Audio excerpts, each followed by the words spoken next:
अस्सलाम वालेकुम रहमतुल्लाहि व बरकातहू। गाइस, मोहम्मद फ़ारूक ऑफिशियल में खुशामदीद। आज का बयान इंशाल्लाह सुनकर आपका ईमान ताज़ा हो जाएगा। पाक सल्लल्लाहु ताला अलैहि वसल्लम सर के बालों से लेकर पाँव के नाखूनों तक सिरापा रहमत। सिर्फ हुजूर सल्लल्लाहु अलैहि वसल्लम रहमत की एक सिफ्त से मुत्तसिफ नहीं, बल्कि वजूद ही रहमत है। सारा वजूद ही रहमत। हजरत आयशा सिद्दीका रदी अल्लाह ताला अन्हा ने अर्ज की, या रसूल अल्लाह सल्लल्लाहु अलैहि वसल्लम, कल आप एक शख्स को डांट रहे थे। अगरचे हुजूर अपनी ज़ात के लिए किसी को डांटते नहीं, कोई अल्लाह की हदों को तोड़ता था तो महबूब नाराज़गी का इजहार फरमाते थे। या रसूल अल्लाह सल्लल्लाहु अलैहि वसल्लम, आप डांट रहे थे। तो हुजूर ने फरमाया, आयशा फिक्र न कर, मैंने अपने रब से दुआ मांग ली है कि या अल्लाह, अगर मैं अपने उम्मती को कभी डांट भी दूं तो इतना सवाब देना जितना तो उसे फ़र्ज नमाज का सवाब देता है। तो महबूब पाक सल्लल्लाहु ताला अलैहि वसल्लम का जमाल और जमाल दोनों उम्मत के लिए रहमत। हुजूर का मुस्कुराना भी रहमत है, और कभी आंखों से आंसुओं के कतरे निकल जाएं तो वो भी रहमत ही रहमत। इसलिए फरमाया, मेरा यहाँ मौजूद रहना भी रहमत है तुम्हारे लिए, और कब्र में जाना भी रहमत है। सिरापा रहमत है हुजूर का वजूद। नबी करीम सल्लल्लाहु ताला अलैहि वसल्लम की रहमत से हर खासो आम को हिस्सा मिलता था। तो हम लोगों को झुकाकर, हम उन्हें आजिज करके, यहां अपनी बातों के जोर पर उसे कई दफा कमजोर करके बड़ा राजी होते हैं। मेरे महबूब पाक अलैहिस्सलाम ने इस तरीके को पसंद नहीं फरमाया। एक जुमला अगर कहूं तो शायद बात सिमट जाए। हुजूर ने गर्दने झुकाना पसंद नहीं किया, इज्जतें देना पसंद फरमाया है। हम बड़े राजी होते हैं। सड़क पे चलते चलते किसी आदमी की मोटरसाइकिल किसी आदमी की गाड़ी के साथ अगर टकरा गई, तो अगर तो वो झगड़ा करने लगा तो फिर तो वो ताकतवर है, और अगर उसकी जुबान से ये निकल गया ना कि मुझसे गलती हो गई, तो फिर जो उस शख्स का हाल होता है वो देखने वाला होता है। अगर वो मुजाहमत करता है तो फिर हालत ये है कि नहीं, इसमें भी कोई दमखम है। और अगर उसकी जुबान से ये लफ्ज निकल गए कि ये मुझसे गलती हो गई, मैं भूल गया था, तो कहता तू सड़क पे चढ़ा क्यों था? अगर भूलना था तो तू आया क्यों था? फिर तू पहुंचा क्यों? हमारे यहां लोग गर्दनें झुकाकर, सामने वाले को शर्मिंदा करके, उसकी कमजोरी को तलाश करके खुश होते हैं। जो आदमी किसी की चार बातें सुन ले तो वो सुनाने वाला कहता है, देखो ना मैंने सुनाई है ना फिर चार बातें, अब चुप कर गया। हालांकि ये तेरी गलत फहमी है, सुनने वाला तो इससे ज्यादा अक्लमंद है, लेकिन उसको अल्लाह ने जो तबीयत दी है उसकी नफासत पसंद नहीं करती तुझे तुर्की बतुर्की जवाब दिया जाए। उसकी तबीयत, कुछ लोग ऐसे होते हैं जिनका मिजाज नहीं होता, वो लोगों के नीचे उतरकर बात करना नहीं चाहते, वरना इट सेठ ते पखड़ा कुआर गंदल असी और भी बूटियां जानने, हर्ज नहीं, पता है। लेकिन मसला ये होता है कि उस सतह पे उतरने को बाज लोगों की तबीयत, उनका इखलाक, उनका किरदार, उनकी शख्सियत इजाजत नहीं देती। मेरी बात को समझ रहे हैं आप हजरात? इजाजत नहीं देती, क्योंकि सामने वाला अगर गलत कर रहा है तो इसका मतलब ये थोड़ी है कि हम भी वैसे ही हो जाएंगे। हम अपना मेयार नहीं छोड़ सकते, हम जिस मकाम पे हैं हम अपना स्टेटस नहीं छोड़ सकते। वो कर रहा है तो ठीक है, उसकी जो हैसियत है, जो उसने ठीक समझा, जितनी उस बेचारे की सलाहियत थी वो उधर उतर गया। इमाम अहमद बिन हंबल रहमतुल्लाह ताला अलैह नदी के किनारे बैठ के वुजू कर रहे थे। एक बिच्छू आया तो साथ साथ चलने लगा तो बिच्छू पानी में गिर गया। इमाम अहमद बिन हंबल ने उसे उठाया, बाहर निकाला, और जब हथेली पे रखा तो उसने डंग मारा। अब वो भीगा हुआ था, जब उसको किनारे पे रखा वो थोड़ा सा फिर चला तो फिर पानी में गिर गया। इमाम साहब ने फिर उसको बाहर निकाला तो उसने फिर डंग मारा। अब भीगा था, फिर चलने लगा तो फिर गिरा। 7 दफा वो गिरा, और 7वीं दफा जब इमाम अहमद बिन हंबल ने निकाला तो खादिम जो साथ था वो परेशान हो गया, कहने लगे हुजूर छोड़ दे, आप निकालते हैं वो डंग मारता है, छोड़े, डूबने दे। तो इमाम साहब फरमाने लगे, वो अपनी बुरी आदत नहीं छोड़ रहा तो मैं अपनी अच्छी कैसे छोड़ दूं? वो बुरी पे अड़ गया है, डंग मारना नहीं छोड़ रहा, तो मेरी तो अच्छी है बचाने वाली, वो बुरी पे अड़ गया तो मैं अच्छी पे ना अड़ूं, मारने दो, कितने मारता है, मैं अपनी अच्छी आदत छोड़ सकता? ठीक है, उसका अपना म्यार है, हमारा अपना म्यार है, उसका अपना तर्ज जिंदगी है, हमारा अपना है, वो अपनी शौखियों में राजी है तो राजी रहे, हम अपनी नफासत को छोड़ सकते, हम अपने अंदर तब्दीली पैदा कर ले, उसके लेवल पे उतर आए। ये कैसी अजीब बात। तो भाई मेरे महबूब करीम सल्लल्लाहु अलैहि वसल्लम की जिंदगी में नफासत है। हुजूर ने लोगों को शर्मिंदा करना पसंद नहीं किया।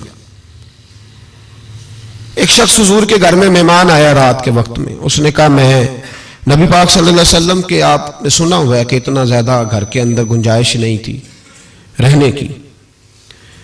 हुजूर कई दफा मस्जिद में ठहराते थे या मेहमानों को सहाबा में बांट देते थे। वो कहने लगा मैंने आपके घर में ही क़याम करना है। फिर मैं ठीक है आ जाओ। सहाबा कहते हैं जितना भी 4-5 बकरियों का दूध सारे अहले खाना इस्तेमाल करते थे, महबूब का सारा घराना वो सारा इकट्ठा ही अकेला ही दूध पी गया, सारा जितना खाना था अकेला ही खा गया। रात को उसे चारपाई पे सुलाया गया तो खा इतना चुका था कि उसका पेशाब बिस्तर पर ही निकल गया। वो जब आलूदा हुआ तो शर्मिंदा हुआ, उठ के भाग गया। किसी ने देख लिया तो क्या बनेगा। कहता है मैं जब कुएं पे गया, जाके मैंने गुस्ल किया, कपड़े धोए तो ख्याल आया मेरी तो सोने की अंगूठी रह गई है वहां। अब तबीयत इजाजत नहीं देती थी कि वहां लोग इकट्ठे हो गए होंगे। यहां नमाज के दौरान अगर किसी का मोबाइल बज जाए ना तो पक्के नमाजी, नाराज तो नहीं हो जाएंगे आप लोग? जो ज्यादा पक्के नमाजी, पक्के, उनसे नहीं माफी मिलती।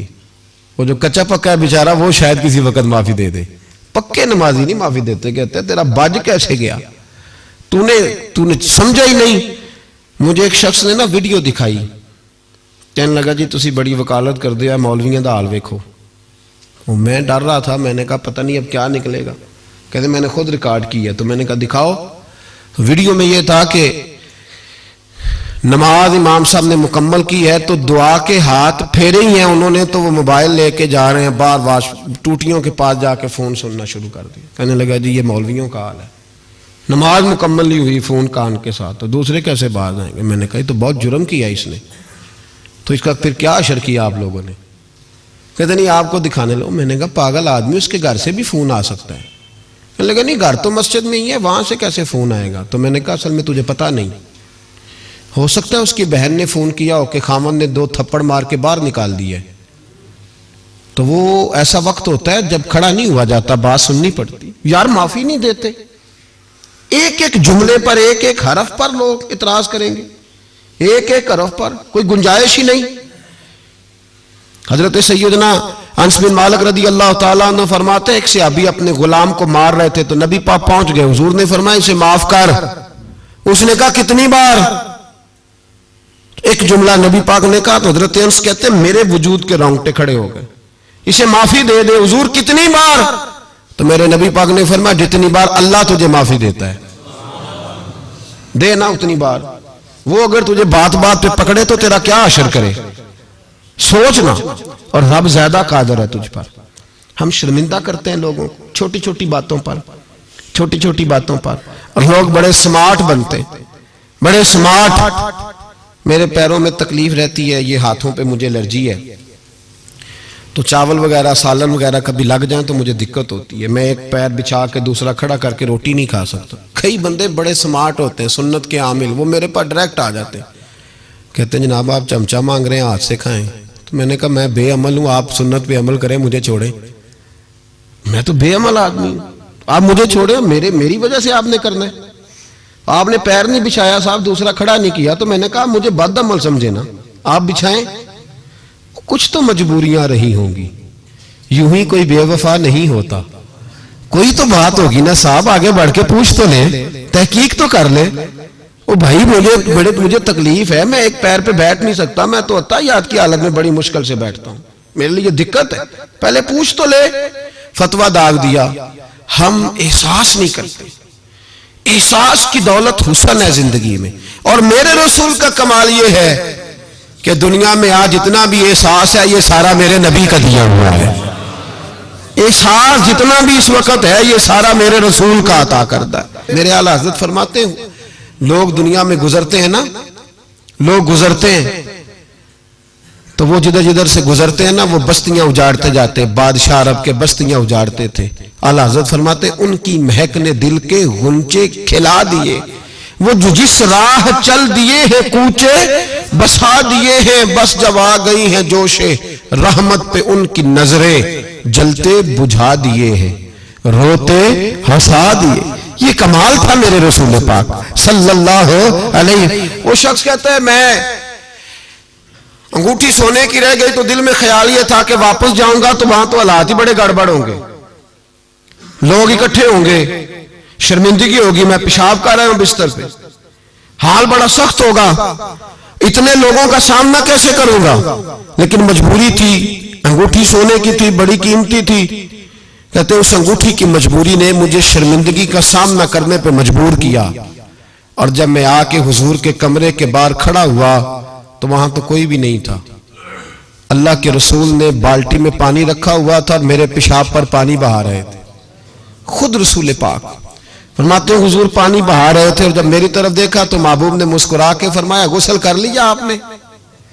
आपको तकलीफ हुई, जब इंसान का मैदा कमजोर हो तो ऐसी चीजें हो जाती हैं, फिक्र ना करें, बैठे मैं नाश्ता लाता हूं।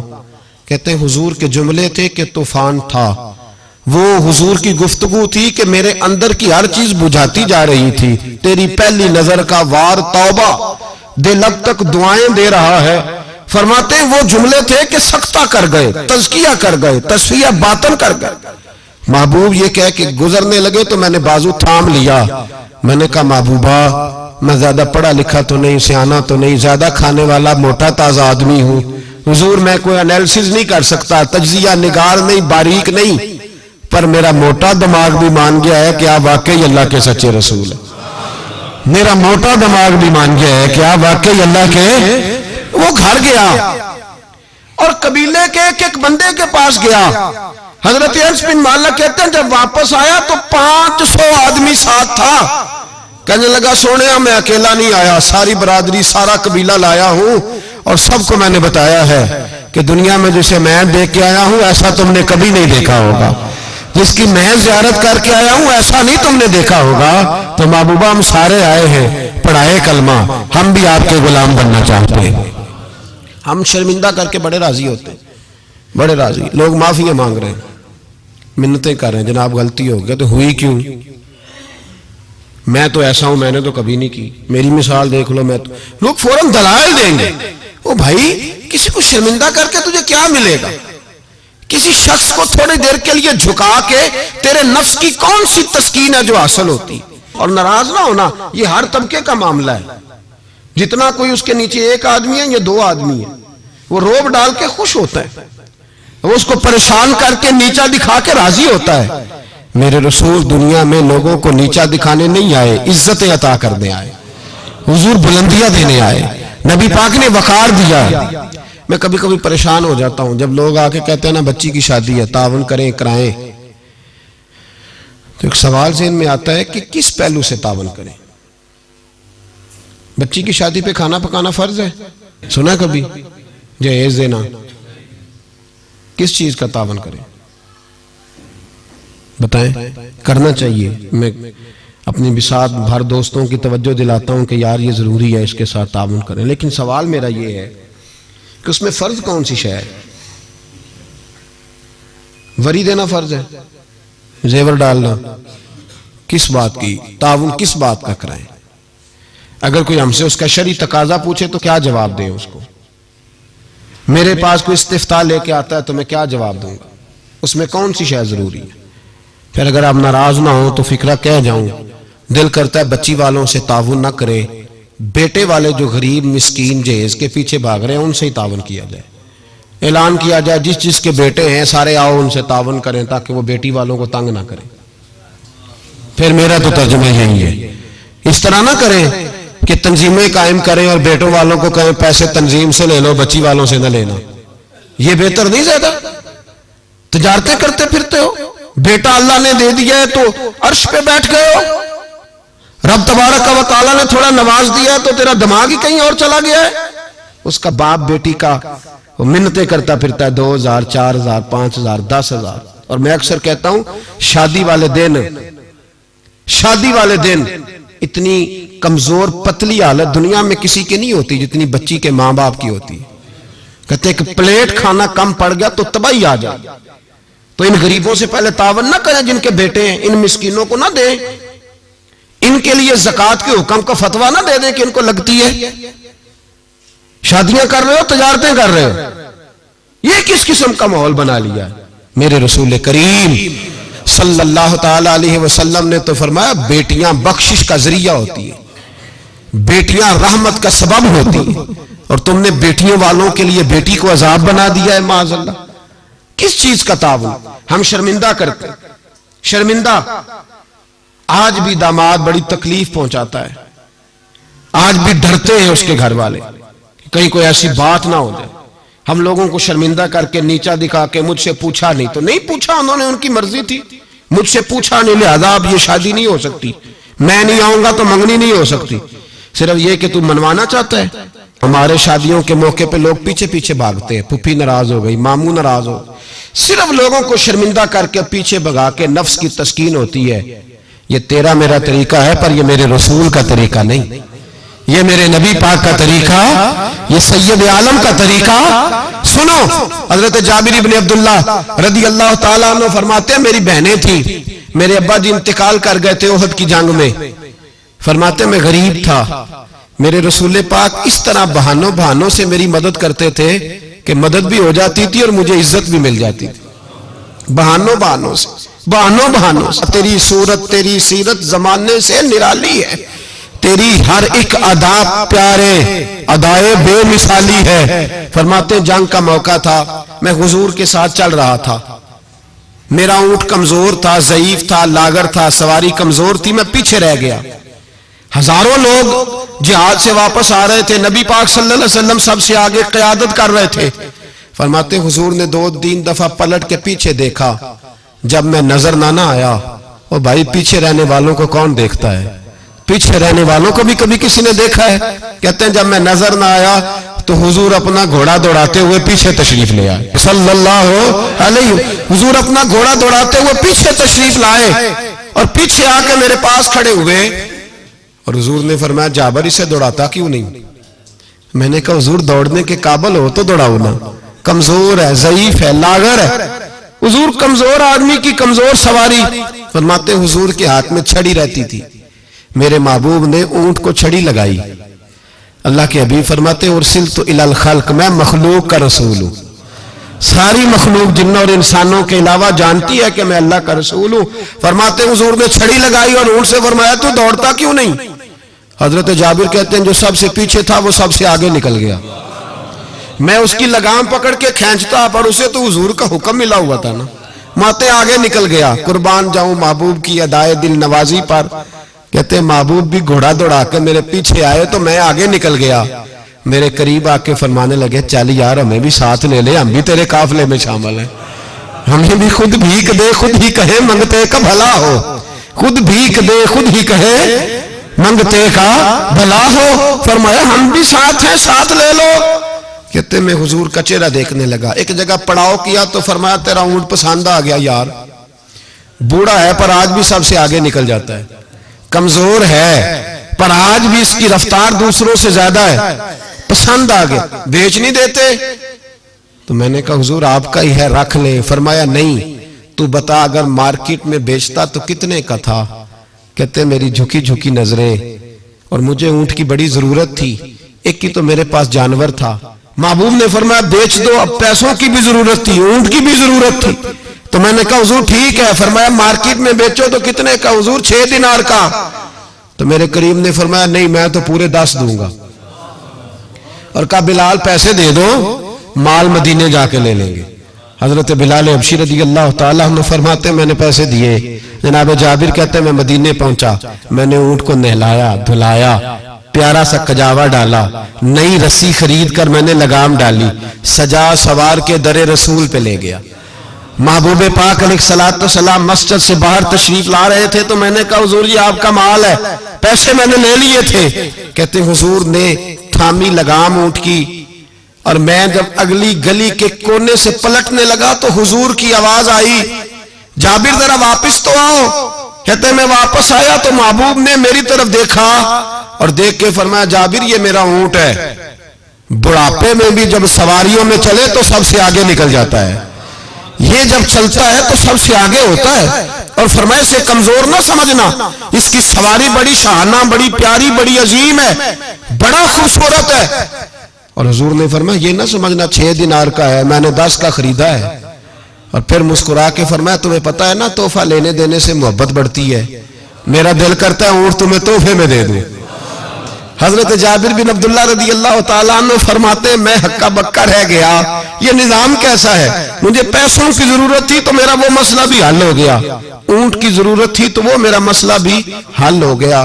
कहते ऊंट की लगाम गर्दन पे डाली और मैं चल रहा था और सारे रास्ते कह रहा था अल्लाह ने जैसा रसूल हमें दिया है, अल्लाह ने जैसा हबीब, वो बोल पड़े बरेली के इमाम और कहने लगे सबसे औला हो आला हमारा नबी, सबसे बाला हो आला अपने मौला का प्यारा हमारा नबी, दोनों आलम का धूला हमारा नबी, जिसकी 2 बूंद हैं कौसरों सलसबील है वो रहमत का दरिया हमारा नबी। और क्या खूबसूरत फिक्रा है, कहने लगे गमज़दों को रजा मुजदा दीजिए के है, जाओ जाके ऐलान कर दो, खुशखबरियां सुना दो, गमज़दों को रजा मुजदा दीजिए कि है बेकसों का सहारा हमारा।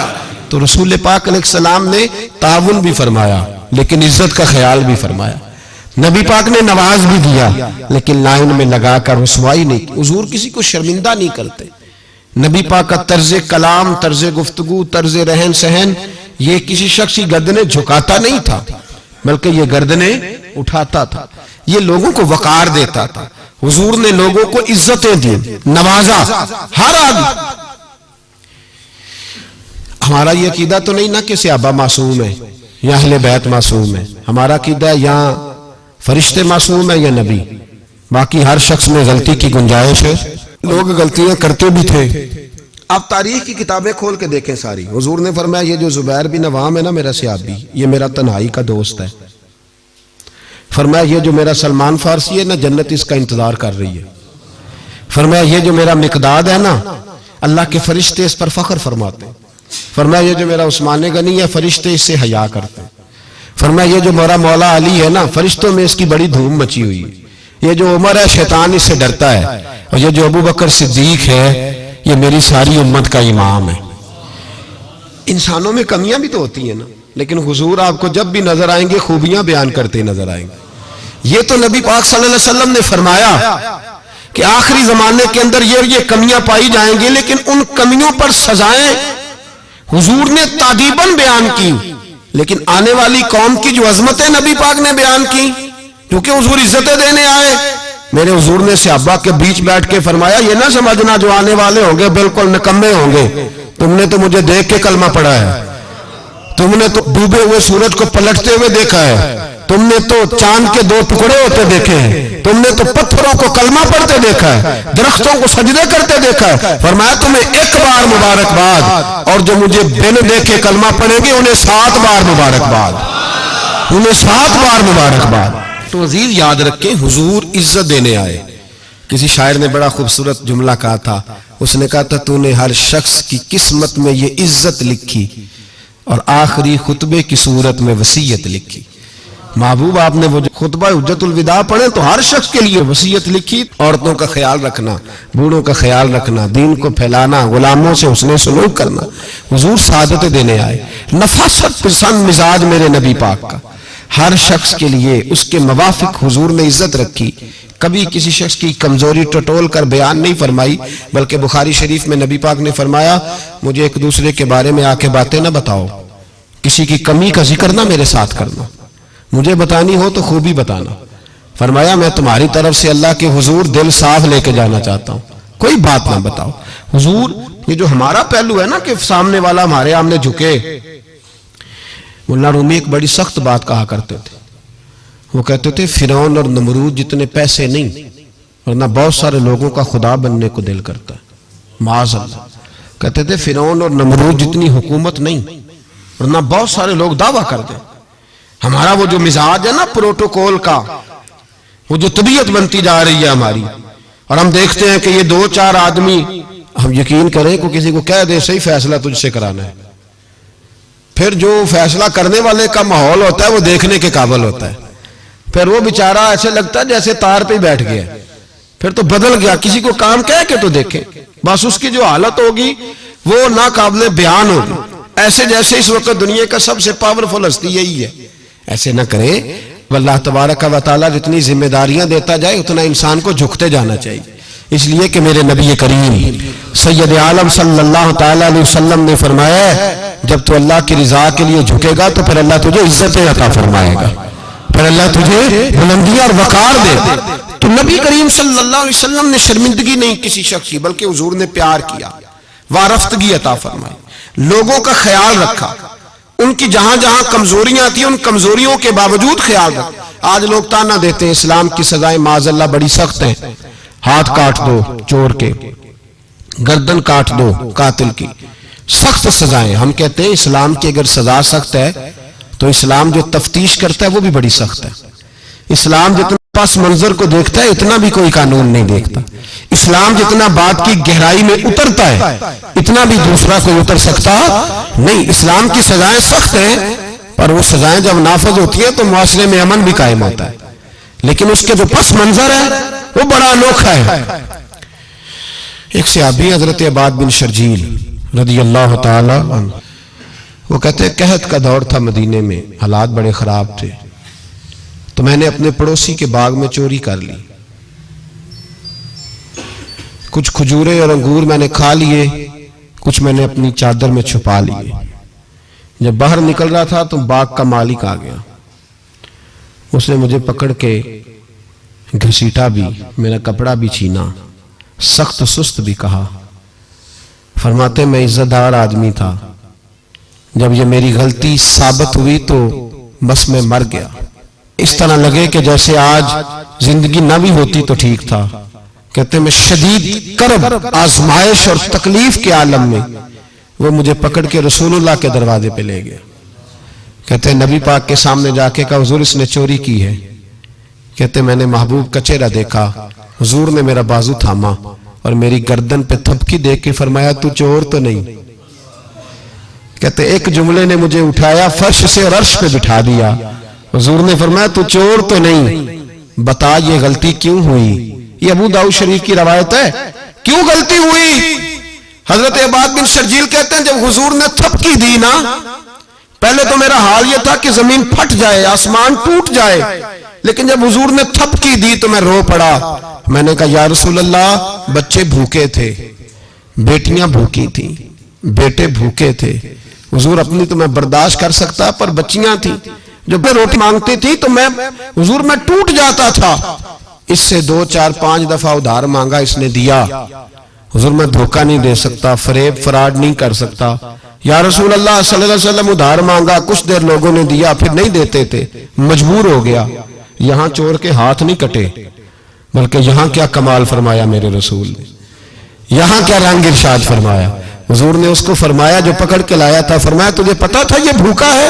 हुजूर पता था। तो फरमाया तूने रोटी क्यों नहीं खिलाई? तुझे पता था ये नंगा है? हुजूर पता था। तो कपड़ा क्यों नहीं दिया? अब हुजूर सजा देने लगे तो फरमाया चल अब सजा ये है कि 2 ऊंट माल के भर के इसे दे, और देखना आइंदा भी इसका जरूर ख्याल रखते रहना। जहां मुजरिम को मिलती हैं जजाएं भी अताएं भी, मदीने में जो लगती है अदालत हो तो ऐसी हो, मदीने में जो लगती है अदालत हो तो ऐसी। और आला हज़रत फरमाते चोर हाकिम से छुपा करते हैं या इसके सिवा, तेरे दामन में छुपे चोर अनोखा तेरा। मेरे रसूल पाक अलैहिस्सलातु वस्सलाम ने लोगों को शर्मिंदा नहीं किया, बल्कि नबी पाक सल्लल्लाहु अलैहि वसल्लम आगे बढ़ा करते, ताउन फरमाते, देखते थे कहां मेरी किसको जरूरत है। और हुजूर सैयद आलम सल्लल्लाहु अलैहि वसल्लम के पास जाके कोई शख्स ये नहीं महसूस करता था कि पता नहीं ये क्या करेंगे, पता नहीं इनका लबो लहजा क्या होगा, ये किस तरह से बात करेंगे, कैसे चीज आगे बढ़ेगी। भाइयों अपने किरदार में वो रानाई पैदा करें, वो खुशबू पैदा करें, वो मिठास पैदा करें कि लोग आपके करीब आना पसंद करें, लोग आपको अपनी बात सुनाना पसंद करें। बनु आराश कबीले का ना एक शख्स आया नबी करीम की बारगाह में। किस तरह आया जरा पास मंजर सुनिएगा। वो कहता है मैं छोटा सा बिजनेसमैन था, तो मैं ना थोड़ा थोड़ा काम करता था। मैं मक्के के दाएं बाएं जो गांव थे, बनु आराश एक कबीला था, तो उस गांव से मैं 2-4 जानवर खरीदता, मक्के ला के मैं 1-2 दिनार नफा लेके बेच देता। व्यापारी कहते हैं हम अपनी जुबान में। तो कहते मेरा ये कारोबार था। एक दफा मैं 2 ऊंट लेके मक्के आया, तो मक्के में मैंने शोर सुना कि यहाँ एक जादूगर है, माजल्ला साहिर है, काहिन है, उसके करीब कोई ना जाए। कहते ये शोर मैंने सुना। मैंने कहा चलो नहीं जाते। कहते वो 2 ऊंट मैंने बेचे तो मेरी कम नसीबी देखो कि बेच मैंने अबू जाल के हाथ दिए। ऊंट खरीद लिए तो मुझे कहने लगा कल पैसे ले लेना। मैंने कहा घर कहाँ है? कहने लगा फलां गली में, फलां मोहल्ले में, फलां जगह मेरा घर है। कहते हैं मैं मजबूर था, छोटा सा कारोबारी था, मैं बड़ा बिजनेसमैन नहीं था। अगले दिन मैं उसके घर गया, मैंने कहा पैसे? तो कहने लगा कल आना। कहते हैं मैंने कहा कि ये बड़ा आदमी है, कहीं बिगड़ गया तो मैं पैसे कैसे लूंगा? मैं चुप करके आ गया। 2 रातें मुझे चौक में सोते हुए हो गई। ना तो मेरा कोई रिश्तेदार था, ना कोई जमाना था होटलों का, मजबूरी थी। तीसरे दिन मैं फिर गया तो मैंने कहा पैसे? कहने लगा कल आना। तो मैंने कहा यार मेरा यहां कोई भी नहीं, मैं सड़क पे सोता हूं, मेहरबानी कर मेरे पैसे दे। और मैं इतना बड़ा आदमी भी नहीं, हो सकता मेरे पास किराया भी ना हो, मेरे पैसे दे मैं जाऊं। कहते जरा दबा के बात की। तो कहने लगा चल दौड़ जा, जहां से मिलते हैं ले ले। ये ताजर जब डूबते हैं तो ये खुदकुशियां करते हैं, इसलिए कि जिस आदमी की असल जर डूब जाए वो किधर जाएगा बेचारा। कहते मैं वहां से पलटा और पलट कर मैंने लोगों से पूछा कि मक्के के सरदार, चौधरी, अमीर लोग कहां बैठते हैं? तो उन्होंने कहा कि काबे के साथ ये छोटी छोटी टोलियां बनी हुई हैं, ये सारे चौधरी बैठे। कहते मैं जाके एक टोली के बीच खड़ा हुआ, उसमें अबू लहब, अबू सुफियान, उतबा, उतैबा, शैबा सारे बैठे थे, बड़े बड़े सरदार। मैंने उनसे कहा कि भाई चौधरियों मेरी थोड़ी मदद कराओ, एक आदमी को माल दिया है वो पैसे नहीं दे रहा, और मैं मजबूर हूं, परदेसी हूं, गरीब हूं, मेरी मदद हो जाए। तो कहते हैं वो उतबा बोल के कहने लगा कौन है जो तेरे पैसे दबा गए? इतनी जरूरत किसी की? हमारे होते हुए नाम ले। तो कहते हैं मैंने कहा कि अबू जाल नाम है उसका। कहते हैं गर्दनें झोंक गई। कहने लगे तू तो बड़े गुंडे के पास फंस गया, वो तो सरदार है सारे गुंडों का, वो तो नहीं मिलते पैसे, मुश्किल है। कहते हैं मैं कांपने लगा कि मेरे पैरों तो जमीन निकल गई, यार पैसे नहीं मिलेंगे तो मैं तो घर नहीं जा पाता, किराया भी नहीं। कहते उतैबा ने मजाक किया, सामने खाना काबा के साथ टेक लगा के रसूल पाक तशरीफ फरमाते, माज अल्लाह सुम्मा माज अल्लाह, नकले कुफर, कुफर ना बाशद। उसने मजाक किया, कहने लगा वो जो बंदा बैठा है ना वो तेरा मसला हल कर सकता है। कहते उसने मजाक किया, बाकी ताली लगा के हंसने लगे। मुझे समझ ना आई, भेजते भी हैं, मजाक भी उड़ाते, पर डूबते को तिनके का सहारा में चला गया। अल्लाह के रसूल वजीफा पढ़ रहे थे तो मैं डरते डरते कि मेरा कहीं ये सहारा भी ना चला जाए, मैं डरते डरते पीछे बैठ गया कि हुजूर फारग होते हैं। तो गरीब आदमी डरता है ना चौधरी साहब बिगड़ ना जाए, तो उसी पस मंजर में मैं डर रहा हूं कि कहीं कोई बात ना हो जाए। फारग होते हैं तो बात करता हूं, लेकिन कुर्बान जाऊं। अभी मैं बैठा ही था, मेरे नबी ने रुख मेरी तरफ फेर लिया। कहते मैं परदेसी था, मेरा कोई अपना नहीं था। 2 जुमले नबी पाक ने कहे और मुझे यूं लगा कि बिछड़ी हुई मां मुझे मिल गई है। 2 जुमले नबी पाक ने, पहला जुमला फरमाया भाई परदेसी लगते हो, और दूसरा जुमला कहा परेशान लगते हो। कहते हैं मेरे आंसू यूं निकले जैसे नहरें बहती हैं। मैंने कहा महबूबा मैं तुझे जानता तो नहीं, पर परदेश में लुट गया हूं। शाला परदेसी कोई भी न थी वे, कख जुना तो पारे। हुजूर एक आदमी ने पैसे दबा लिए। कहते जब मैं रोया तो नबी पाक ने ना नाम पूछा उस बंदे का, ना काम पूछा, मेरी गर्दन पे थपकी दी, फरमाया फिक्र ना कर, जैसे तो कहेगा वैसे ही हो जाएगा। काम भी नहीं पूछा, नाम भी नहीं पूछा। हुजूर ने बाजू थामा, घर लाए, और हुजूर ने टूटी हुई चटाई पे बिठाया, और अल्लाह का लाडला नबी अपने मुकद्दस हाथों में मेरे लिए खजूरें लाया, और हुजूर मेरे लिए दूध लाए। करीम ने मुझे खजूरें खिलाई, दूध पिलाया, और फरमाया जब तसल्ली हो गई, मैं कई दिनों का भूखा था, जी भर के मैंने खाया। अब हुजूर ने फरमाया बात क्या है? हुजूर इस तरह मैं माल दिया, ऊंट दिए, पैसे नहीं देता। बंदा कौन है? अबू जाल। कहते हुजूर ने फरमाया फिक्र न कर, मिल जाएंगे। तो फिक्र न कर, गमज़दों को रज़ा मुजदा दीजिए कि है, बेकसों का सहारा हमारा नबी, मिलेंगे, मिलने क्यों नहीं। फरमाते हुजूर ने फरमाया चल मैं तेरे साथ चलता हूं। और भाई को फोन भी कर दे तो मेहरबानी, को रुका भी लिख दे तो मेहरबानी। साथ कौन चलता है? वो बनु आराश के सहाबी कहते हैं मेरे नसीब देखो, दो जहां की रहमतें, अल्लाह का प्यारा रसूल मेरे साथ चल रहा है, हुजूर मेरे साथ साथ। कहते हैं उसके दरवाजे पे पहुंचे तो मैं सारे रास्ते सोचता था कि लोग तो काम कराते हैं तो बढ़ के मारते हैं, ऐसी की तैसी करा देंगे, हो ही नहीं सकता वो पैसे। कहते हैं हुजूर ने तो कोई बात ही नहीं की, मैं ही करता रहा, हुजूर तो चुप है, नजरें झुकी हुई है। मैं कहता था वो बड़ा बदमाश है, हुजूर कैसे बात करेंगे उसके साथ। लेकिन जब उसके दरवाजे पे पहुंचे, दस्तक दी, वो बाहर निकला तो कहते हैं मुस्तफा की झुकी हुई नजरों को मैंने उठते हुए देखा। हो हल्का यारा तो बरेशम की तरह नर्म, रिज़्म हक को बातिल हो तो फौलाद है मोमिन। कहते उठती हुई देखी नजरें, और मेरे हबीब पाक ने नजर उठाई और एक जुमला, और उस जुमले के अंदर ताकत खुदाई। हुजूर ने फरमाया तेरा क्या ख्याल है, पैसे दबाने वाले और लोगों को सताने वाले बड़े होते हैं, तू सरदार बनता है? गरीबों का खून चूस के सरदार बनेगा? इन बिचारों पे जुल्म करके ला इसके पैसे ला। कहते हैं उसकी टांगे कांपने लगी, कहने लगा जी मैं अभी लाया। उधर से उतबा ने बंदा भेजा, कहने लगा पता तो करो, पीछे जाओ तो सही बनता क्या है। वो जासूस भी खड़ा है चौक, अभी लाया जी मैं। फटाफट पैसे लाया।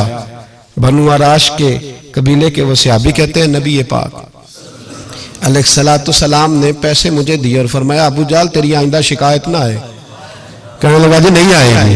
कहते हुजूर ने मुझे पैसे दिए, कुर्बान जाऊं महबूबा तेरी शान पे, मेरे काम आए हैं, मेरे साथ आए हैं, मुझ पे मेहरबानी की है और मुझी से फरमा रहे हैं तू अगर इजाजत दे तो मैं जाऊं, तू अगर खुद भीख दे, खुद ही कहे मंगते का भला हो, तू कहे तो जाऊं। कहते मैं रो पड़ा।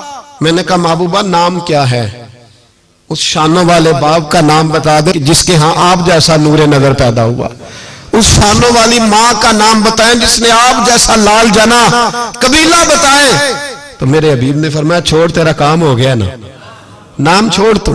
कहते हुजूर गुजर गए तो वो जासूस पीछे था, मेरे करीब आया तो कहने लगा इनके पास ना जाना, ये जादूगर माज अल्लाह ना जाना, साहिर है। कहते मैंने उसको झटका और मैंने झटक के कहा अगर दुनिया में ये सच्चे नहीं तो कोई सच्चा नहीं, अगर दुनिया में ये शान वाले नहीं तो कोई शान वाला नहीं। तो मैं दौड़ के कदमों में लगा, मैंने कहा बीबा दुनिया मैंने भी बड़ी देखी है पर तेरे जैसा कोई नहीं देखा, मेहरबानी करे पढ़ाए कलमा, मैं भी आपका गुलाम बनना चाहता हूं। अजीजो हुजूर ने मोहब्बत बांटी है, शर्मिंदगियां नहीं दी, इज्जत दी है, वकार दिया है। एक बात और करनी है आपसे, और आपको पता है कुरान पाक ने कहा यहूदियों पे अल्लाह ने जिल्लत मुसल्लत कर दी है, ये जलील है, इनका कोई देश नहीं। ये जहां इन्होंने कब्जा किया हुआ ना फलस्तीन में, ये कब्जे की जगह है और एक मुट्ठी भर मुल्क है, शायद 60-70 लाख आबादी हो इसराइल की। अगर अमेरिका इसकी मदद ना करे तो इसराइल कायम नहीं रह सकता। और इसके गिर्द 12-14 इस्लामी मुल्क हैं। जितनी इसराइल की कुल आबादी है उतने मिस्र की सिर्फ फौज ही फौज है। इतना छोटा मुल्क और मुसलमानों को ललकारता है। मजबूरी यह है कि हम जब अमेरिका के बारे में बात करते थे तो लोग कहते थे मौलाना वो जो आपकी गाड़ी का टायर पंक्चर हुआ है वो भी अमेरिका ने कराया है, मजाक करते थे। मुझे कुछ लोग पिछले दिनों कहने लगे साहब जी आप ऐसे ही बातें करते हैं, अमेरिका का तो हमसे प्यार है। तो मैंने कहा बिल्कुल है, उस तरह का जिस तरह का कसाई का बकरे के साथ होता है, उसे चारा भी देता है, पानी भी देता है, ताउन भी करता है, लेकिन जब वक्त आता है तो छुरी भी फेरता है। यही प्यार अमेरिका का आपके साथ। वो जल्जलों पे ताउन भी करते हैं और जब वक्त आता है तो छुरी भी फेरते हैं। बैतुल मुकद्दस मस्जिद यकसा मामूली जगह नहीं। हुजूर ने फरमाया 3 सफर करो तो समझना हम इबादत कर रहे हैं। कौन कौन से? फरमाया अगर बैतुल्लाह जाओ तो इबादत समझ के जाना, मस्जिद नबी की तरफ जाओ तो इबादत है, और मस्जिद अक्सा की तरफ जाओ तो ये भी इबादत है। और फरमाया मस्जिद अक्सा में जिसने एक नमाज पढ़ी उसे 25,000 नमाजों का सवाब मिलेगा। और मेरे रसूल पाक ने ये वो मस्जिद है जिसके साथ मिराज शरीफ जुड़ा हुआ है। कुरान पाक ने कहा कि इस मस्जिद में सुभान अल्लाह ज़ियासरा बिअब्दिही लैलन मिनल मस्जिदिल हराम इलल मस्जिदिल अक्सा। मुसलमानों कुरान कहता है कि तुम्हारे मिराज की शान रसूल पाक की मस्जिद अक्सा से जुड़ी है। जिस महबूब को रब मिराज कराए तो मस्जिद अक्सा में ला के कराए। वो जगह मामूली जगह है, वो मामूली जगह है। मस्जिद अक्सा, नबी पाक ने वहां नबियों की इमामत कराई। 17 महीने उस मस्जिद की तरफ मुंह करके तेरे और मेरे रसूल ने नमाजें पढ़ी। छोटी जगह है और पूरी दुनिया का मुसलमान इसे चाहिए शर्म से गड़ जाए। एक अमेरिका का सदर बोल के कहता है कि इस्राइल को इजाजत है उसे दारुल हुकूमत बनाए, और मुसलमान हुक्मरान बयान दे रहे हैं, जालिमों लुटेरों, तुम अपनी अपनी सियासतें चमकाने के लिए पहले एक दूसरे को गालियां देते हो, फिर इकट्ठे बैठ जाते हो नंबरिंग करने के लिए। तुम दीन के इस मसले में सारे इकट्ठे क्यों नहीं बैठे? सारे पाकिस्तान के सियासतदानों को, उलमा और मशाइख को चाहिए था एक पेज पे इकट्ठे होते, इकट्ठे बैठ के एक बयान ही दे देते, एक बात ही कर देते। फिर मेरा सलूट है तुर्की के सदर को, फिर मेरा सलूट है तुर्की के सदर को। उसने बहुत अरसा पहले कहा था मस्जिद अक्सा मेरी ख्वाब में आई थी और रो के कहती थी आए मुझे कोई सलाहुद्दीन अयूबी का मानने वाला, कोई आए मुझे बचाए। कहते मेरी ख्वाब में आई थी और रोती थी, कहती थी कोई आए। और एक शायर ने कहा मस्जिद अक्सा नबी पाक को भी बुलाती है, कहती है एक बार फिर तैबा फलस्तीन में आ, रास्ता देखती है फिर मस्जिद अक्सा तेरा, एक बार फिर से तैबा से फलस्तीन में आ, रास्ता देखती है फिर मस्जिद अक्सा तेरा। कोई बोला है नहीं इतना मुकद्दस मकाम, छोटे छोटे बयान, और कहीं इकट्ठे हो जाओ, मैं बताता हूं तुम्हें मसले का हाल क्या है। मैं बताता, दो काम करो, एक काम वो करो जो हजरत सलमान फारसी ने किया था। सुनो सुनो हाल सुनो मसले का, मैं छोटा आदमी हूं पर हाल सुनो मसले का। जिंदगी में एक काम मुसलमान कर ले, जट बन के, भट्ट बन के, राई बन के, पाकिस्तानी, मिस्री, सऊदी बन के बड़ा जी लिया। एक काम वो करे जो हजरत सलमान ने किया था। जब एक काफिर ने पूछा आपका नाम क्या है, तो फरमाया मेरा नाम इस्लाम है। बोलिए सारे मेरा नाम। कहा तुम्हारे बाप का नाम, फरमाया इस्लाम। दादा का नाम, का इस्लाम। परदादा का नाम, बाजू तेरा तौहीद की कुव्वत से कवी है, इस्लाम तेरा देश है तो मुस्तफवी है। एक काम वो करो जो हजरत सलमान ने किया था। काफिर जब पूछे तो कहो हम सारे इस्लाम हैं, हम सारे क्या हैं, हम पहले मुसलमान हैं, बाकी बाद में कुछ और चीज। दूसरा काम वो करो जो हजरत अमीर मुआविया ने किया था। सुन लो ये हाल है इस मसले का। सुनो, हजरत मौला अली शेर खुदा रदी अल्लाह ताला अन्हु और जनाबे अमीर मुआविया की जंग हो रही थी, लड़ाइयां हो रही थी, इख्तलाफात थे, फौजें बैठी थी। हजरत मौला अली और जनाबे अमीर मुआविया की जंग हो रही थी। तो रूम के बादशाह ने, ईसाई बादशाह ने हजरत अली को खत लिखा कि मैं तेरे ऊपर हमला करने वाला हूं। खत लिखा ना हजरत अली को, तो जवाब हजरत अमीर मुआविया ने दिया। चाहिए था ना मौला अली जवाब देते, हजरत अमीर मुआविया बोले और बोल के कहने लगे और रूम के कुत्ते, हम घर में जितना मर्जी लड़े, ये ना समझना तू अली पे हमला करेगा तो मैं तमाशा देखूंगा। फरमाया तो अली पे हमला कर तो सही, अली सिपा सलार होगा और अमीर मुआविया उसका सिपाही होगा। घर में जितना मर्जी लड़े पर रसूलुल्लाह के नाम पे हम इकट्ठे हो जाया करते। ये रसूलुल्लाह का दीन है, इस पे हम इकट्ठे हैं, यकजान हैं। फरमाया अली सिपा सलार होगा और अमीर मुआविया सिपाही होगा, इकट्ठे निकलेंगे और कुफर को बताएंगे कि अगर तुम मुसलमानों की तरफ देखोगे फिर हम यकजान हैं, फिर हम, बोलिए फिर हम गुंबद खजरा के साए तले एक हैं, एक हैं, एक थे और एक रहेंगे। इसलिए ये दो काम अगर मुसलमान करे, दो काम, ठीक है इख्तलाफ हो गए, बड़ा कुछ हो गया, लेकिन उनसे कहें कि जब तुम आओगे तो फिर हमें लहदा लहदा नहीं पाओगे, फिर हमें तुम इकट्ठे पाओगे, इकट्ठे मैदान में निकलेंगे। और कोई इतनी लंबी चौड़ी बात नहीं, मैं क्या करूं, मेरा तो आइडियल बनता जा रहा है तैयब उर्दगान। अजीब बात है ना कि उसके पास एटमी ताकत आपसे कमजोर है, आपकी तगड़ी है। उसके पास जो फौजी ताकतें हैं वो अपनी जगह पर, आपकी फौजी ताकतों का लोहा मानती है दुनिया। लेकिन फिर मुझे कहने दो ना, मैदान में बंदा एटमी ताकत से नहीं लड़ता, ईमान की कुव्वत से लड़ता है। और बोल उठा है ना, क्या कर लिया उसने अपनी पार्लियामेंट से खिताब किया है, मुतालबा है, उलमा से गुजारिश है, मशाइख से गुजारिश है, हर मकतबा फिक्र के आदमी से गुजारिश है, उलमा और सियासतदानों से अपील है कि पार्लियामेंट का मुश्तरका इजलास बुलाएं, मुश्तरका, उसमें हर सियासी जमात का लीडर बैठे और इकट्ठे बैठ के उनको ये मैसेज दें कि बाजू तेरा तौहीद की कुव्वत से कवी है, इस्लाम तेरा देश है, तू मुस्तफी, और उनको बताएं कि हजारों कौमें वजूद में आई, दहर में खुश्क तर के रिश्ते से हमने बुनियाद दोस्ती रखी, याद खैरुल बशर के रिश्ते से। और मेरी और भी गुजारिश है, इसको भी याद रखना, जुमा है, हम ये काम नहीं करेंगे तो मस्जिद अक्सा मोहताज नहीं, वो अल्लाह का घर है, अल्लाह उसका बंदोबस्त कर लेगा, लेकिन जो बोलेगा नहीं वो मुजरिम बन जाएगा, जो बात नहीं करेगा वो अपना नुकसान करेगा। तो अगर जो इस काज से पीछे रहेगा वो अपने साथ जुल्म करेगा। याद रखो, कुफर को पैगाम दो कि रसूलुल्लाह के नाम पर हम एक हैं, मजहब के नाम पर हम एक, कुरान के नाम पर हम एक, और मस्जिद अक्सा की बात आएगी तो फिर हम सब एक हैं। इन मुकाबले रब रसूल से इतने आसान नहीं होते, ये इतने आसान नहीं होते, टूट जाया करते हैं उनकी तरफ देखने वाले।